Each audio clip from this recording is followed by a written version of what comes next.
So let's just get right into it. Have you ever felt like being smart is something you're just born with? You either have it or you don't? Well, the good news is that's just not true. Becoming smarter is a skill, something you can build, not a fixed trait you're stuck with. And it seriously doesn't matter if you feel like you've spent the last few years just scrolling social media. You can absolutely become a much sharper, more capable version of yourself. Okay, so let's start with a really big question, one that gets to the heart of all this. How do we even measure intelligence? Seriously, take a second. What's the first thing that pops into your head? I'm guessing IQ score came to mind for a lot of you, right? And that's totally normal, but it's not the whole picture. Not even close.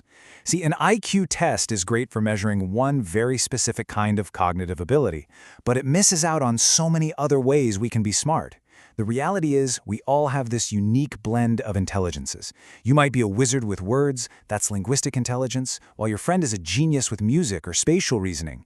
It's this beautiful, complex landscape that a single number could never, ever capture. And it's wild how many myths are floating around about boosting your brain power. You've heard them, I'm sure.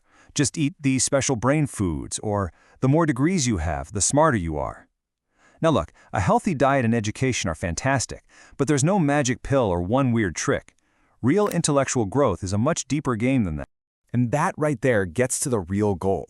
When we say we want to be smarter, what are we actually after? Usually it's about acquiring useful skills. It's about being able to tackle a tough problem and not feel overwhelmed, to apply what you know in the real world. That's the target, not just collecting facts or fancy certificates. So to get there, we're going to walk through a really clear 4-step framework. First, we'll talk about training your brain. Then, we'll figure out how to make knowledge actually stick. After that, it's all about asking powerful questions. And finally, building your own personal brain trust. All right, let's jump right into step 1, training your brain.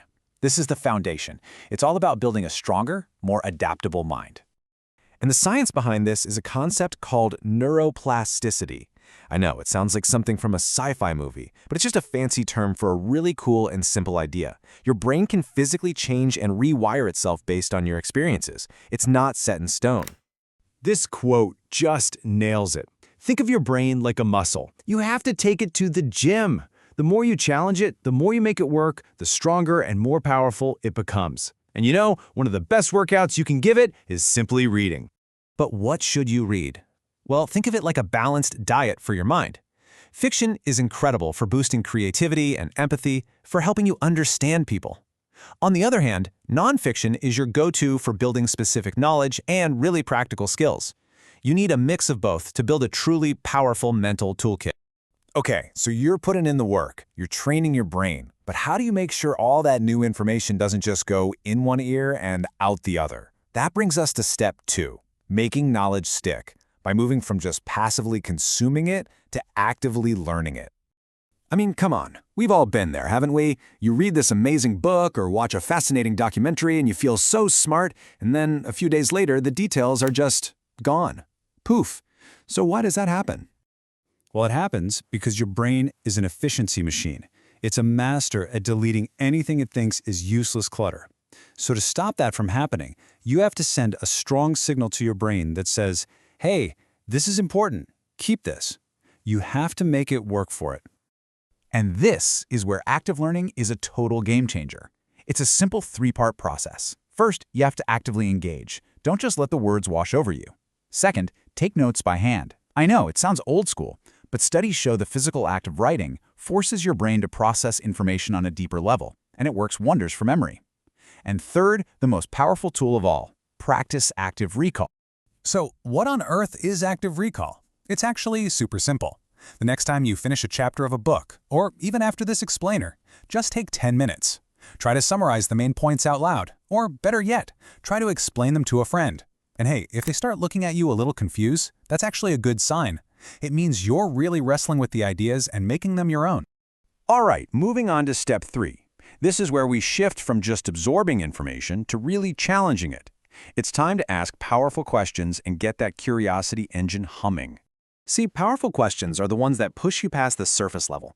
Instead of just asking, what is this? You start asking, okay, but why is this important?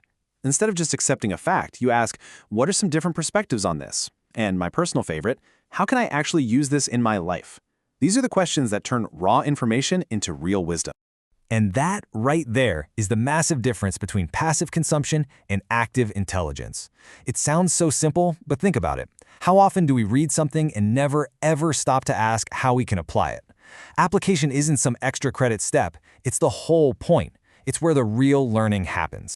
Which brings us to our final step, and this one might surprise you because it's all about other people. Step 4, build your brain trust. Surround yourself with people who push you and challenge you to think bigger. Now, a brain trust is not just about networking or collecting contacts on LinkedIn. Now, this is about building a small, authentic circle of trusted people, friends, mentors, colleagues who help you see things differently and make better decisions. It's your personal board of advisors. So who gets an invitation to your brain trust? Well, you want to look for people who are genuinely open-minded and adaptable.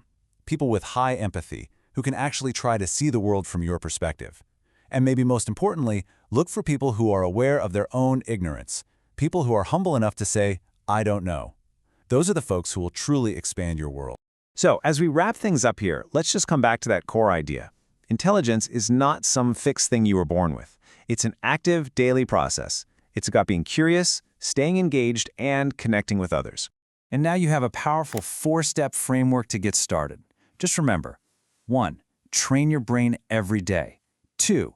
Make that knowledge stick so you can actually use it. 3. Ask powerful questions that lead to real insights. And 4. Build a brain trust that challenges you to be better.